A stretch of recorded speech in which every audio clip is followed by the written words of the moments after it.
Tag natin ngayon i-unbox natin ang Nike Ambush. So andito tayo ngayon guys, mga kalordis at mga pips dyan. Andito tayo ngayon para i-unbox ang Nike Ambush na sapatos. So eto na guys, so makikita natin kung goods ba to o bads. So titignan natin. Ito ang Nike Ambush. So talagang na-ambush talaga tayo dito. Kaya okay kaya to. So ito siya, size 43 at ang kulay nito ay di pa natin alam, kaya titignan natin. So check it out. Let's check it out. Yeah. So yan, makikita natin nakasilyado pa. Ayan, may mga tissue pa. So yan. So basically ito yung sapatos.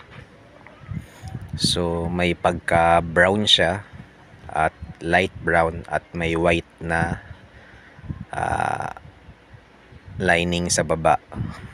So maganda siya. Para lang siyang yung nakita nyo yung check sa gilid. Yan, para siyang si The Flash, yung check ng Nike nya, Nike Ambush. So yan yung nasa likuran ng shoes, astig rin.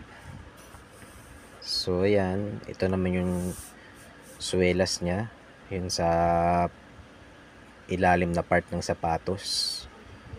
So okay, maganda. So perfect talaga siya.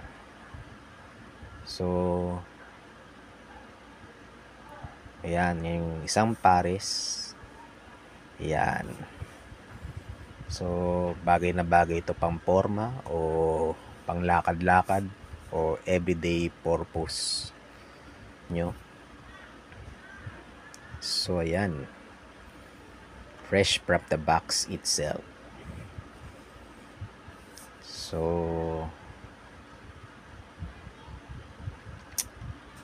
yung sintas niya may pagka light brown din ang kulay.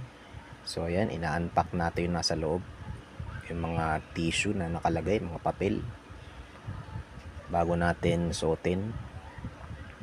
So ayan, kita nyo sa etiketa nya, Ambush Nike.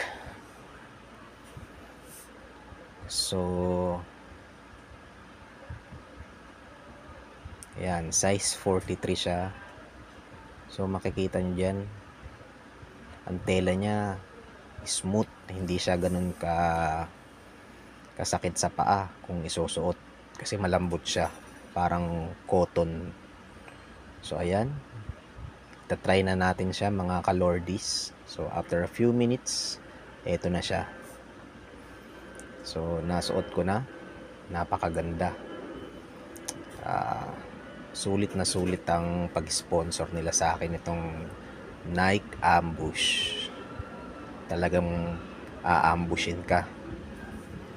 So ayan, para tayong si The Flash. May ayan o, yung check, kita nyo ba sa gilid? May mga ano pa, ano yan, parang 3D style na sapatos. So napakaganda talaga, ay na must have. So sa mga wala pa dyan, mga kalordis, umorder na rin kayo yan.